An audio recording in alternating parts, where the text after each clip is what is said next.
नमस्कार, आप देख रहे हैं जनता की आवाज और मैं हूं आपके साथ शाम परवीन। आइए चलिए देश दुनिया की 25 बड़ी खबरों से आपको रूबरू कराते हैं। इन खबरों को शुरू करने से पहले आज की कुछ खास सुर्खियों पर नजर डाल लेते हैं। रेलवे ने ट्रेन से यात्रा करने वाले यात्रियों को बड़ी खुशखबरी दी।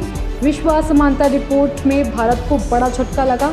नासा 50 साल बाद चांद पर इंसान के भेजने के प्रोजेक्ट पर काम कर रहा। एक्ट्रेस जैकलिन फिर ईडी दफ्तर पहुंची। इन सारी खबरों की जानकारी हम आपको इन 25 बड़ी खबरों में बताएंगे। तो आइए खबरों की शुरुआत करते हैं।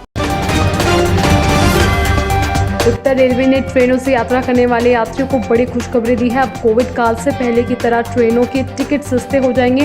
ये सुविधा 10 दिसंबर से शुरू हो रही है, जिसके बाद सस्ता हो जाएगा ट्रेनों का टिकट।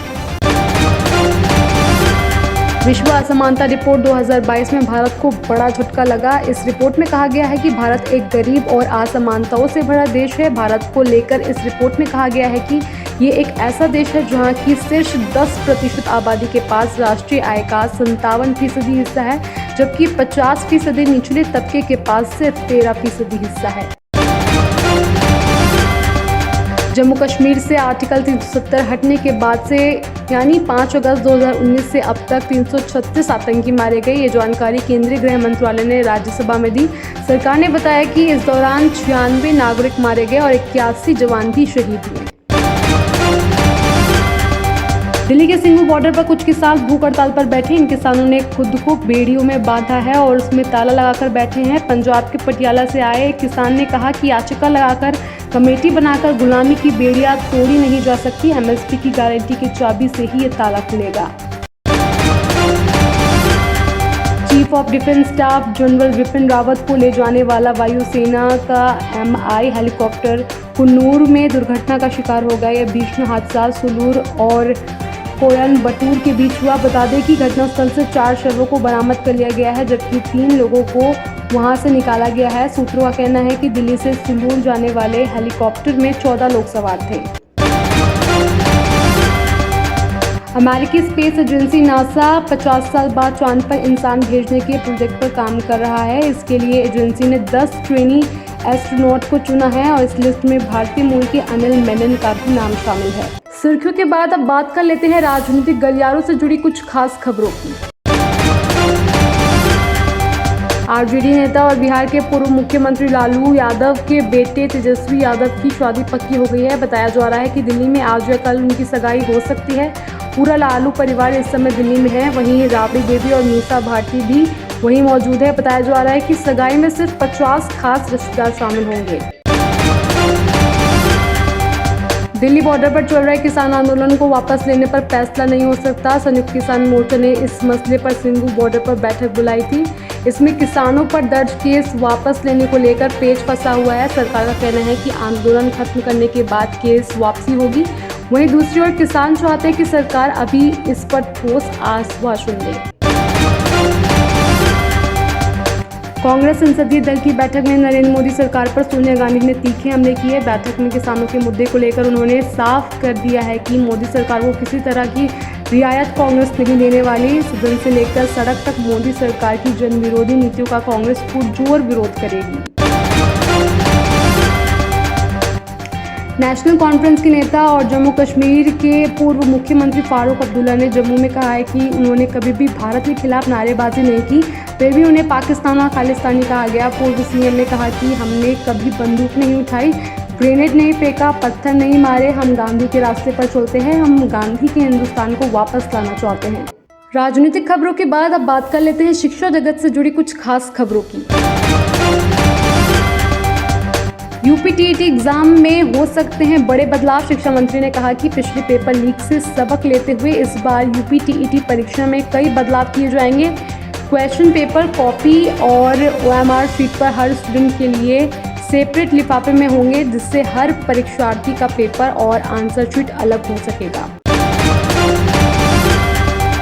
नीट पीजी काउंसलिंग 2021 एक बड़ा मुद्दा बन गया है और अखिल भारतीय कोटा मामले में EWS OBC आरक्षण के कारण इसमें देरी होने की वजह से परेशान रेजिडेंट डॉक्टर ने हड़ताल शुरू कर दी है। केंद्रीय स्वास्थ्य मंत्रालय ने अब इस मामले की जल्द सुनवाई के लिए सुप्रीम कोर्ट से अनुरोध किया है। शिक्षा जगत के बाद अब बात कर लेते हैं मनोरंजन जगत से जुड़ी कुछ चटपटी खबरों की। विकी कौशल और कटरीना कैफ की शादी की रस्में शुरू हो गई हैं। इसके लिए 50 से ज़्यादा मेहमान बरवाड़ा फोर्ट पहुंच चुके हैं। कई सेलिब्रिटीज़ की मौजूदगी में संगीत सेरेमनी हुई। किले के लॉन को ओपन थिएटर की तर्ज पर तैयार किया गया। मुश्किलों में गिरे BB15 के कंटेस्टेंट उमर रियाज। फैजान अंसारी नाम के एक डिज़ाइनर ने उमर रियाज के खिलाफ केस फाइल की है। डिज़ाइनर का आरोप है कि आसिम रियाज के भाई उमर रियाज अपने सोशल मीडिया हैंडल पर उनके डिज़ाइनर कपड़ों में तस्वीर शेयर करते हुए उनके ब्रांड को टैग नहीं कर रहे। एक्ट्रेस जैकलीन से पूछताछ में शामिल होने के लिए ईडी के दिल्ली ऑफिस पहुंची। एक्ट्रेस कॉनमैन सुकेश चंद्रशेखर से जुड़े 200 करोड़ रुपए के जबरन वसूली मामले में गवाह है। ईडी ने जैकलीन को तीसरी बार इस मामले में पूछताछ के लिए बुलाया।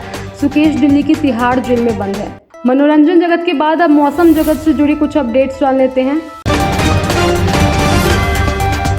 दिल्ली NCR में प्रदूषण की समस्या से निजात के लिए बीते कुछ समय से लगातार कदम उठाए जा रहे हैं। इस बीच वायु गुणवत्ता प्रबंधन आयोग ने दिल्ली NCR के इलाकों में उन उद्योग धंधों को बंद करने के निर्देश दिए हैं जो इलाके PNG या स्वच्छ ईंधन की उपलब्धता के बावजूद इन पर नहीं चल रहे। दिल्ली में हवा की गुणवत्ता में सुधार दर्ज किया गया। सफर के मुताबिक वायु गुणवत्ता सूचकांक 335 के साथ दिल्ली की हवा बहुत खराब श्रेणी से खराब हो गई है। रिपोर्ट्स के मुताबिक अगले 4 दिनों तक AQI में सुधार बना रहेगा। इसके बाद हवा बिगड़कर खराब श्रेणी के उच्चतम स्तर में पहुंच जाएगी। पिछले दिनों कश्मीर के कुछ इलाकों में हुई बर्फबारी के बाद पूरे कश्मीर में न्यूनतम तापमान 0 से नीचे आ गया। पिछले करीब 1 महीने भर से कई बार न्यूनतम तापमान 0 से नीचे रहा, लेकिन बीच में बादल छाए रहने के बावजूद न्यूनतम तापमान में बढ़ोतरी हुई।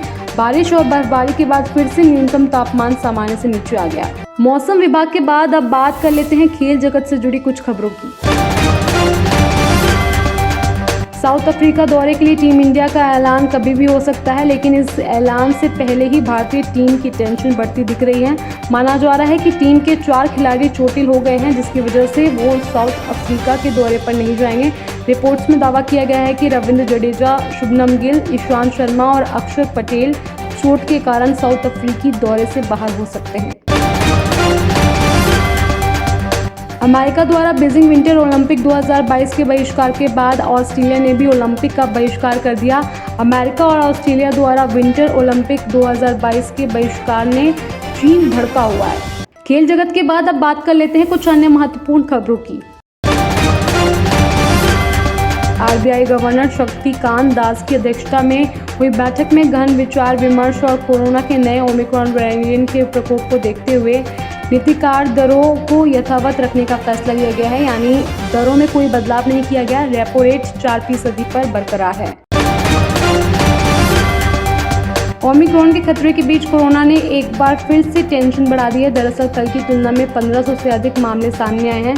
स्वास्थ्य मंत्रालय द्वारा जारी आंकड़े के अनुसार बीते 24 घंटे में कोरोना संक्रमण के 8,440 मामले सामने आए हैं और 195 लोगों की मौत हो गई। नीट PG काउंसलिंग में देरी को लेकर चल रही डॉक्टर की हड़ताल अब राजनीति को लेकर चर्चा में आना शुरू हो चुकी है।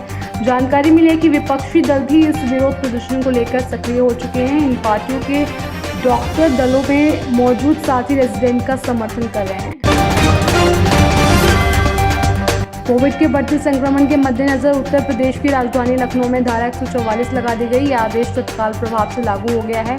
आदेश में कहा गया है कि restaurant, hotel, cinema hall, multiplex, gym, stadium में 50% क्षमता के साथ ही खोले जा सकेंगे। साथ ही लखनऊ में मास्क पहनना अनिवार्य है। टेलीकॉम कंपनियों ने अपने प्रीपेड प्लान्स को पहले के मुकाबले काफ़ी महंगा कर दिया है। इससे अब यूजर्स को कॉलिंग डेटा और SMS बेनिफिट के लिए ज़्यादा पैसे खर्च करने पड़े हैं। इस बीच ट्राई ने यूज़र को थोड़ी राहत देने की कोशिश की है, जिससे अब यूजर्स के लिए नंबर पोर्ट कराना आसान हो गया है। ट्राई द्वारा किए गए बदलाव के बाद अब उन प्रीपेड प्लान के सब्सक्राइबर भी नंबर पोर्ट कराने का SMS दे सकेंगे, जिन प्लान में कंपनियां फ्री SMS बेनिफिट ऑफर नहीं करती। फिलहाल आज की 25 बड़ी खबरों में इतना ही। बाकी खबरों के लिए देखते रहिए जनता की आवाज। अगर आपको हमारी वीडियो अच्छी लगी हो तो इसे लाइक करें, साथ ही हमारे चैनल को सब्सक्राइब भी कर दें।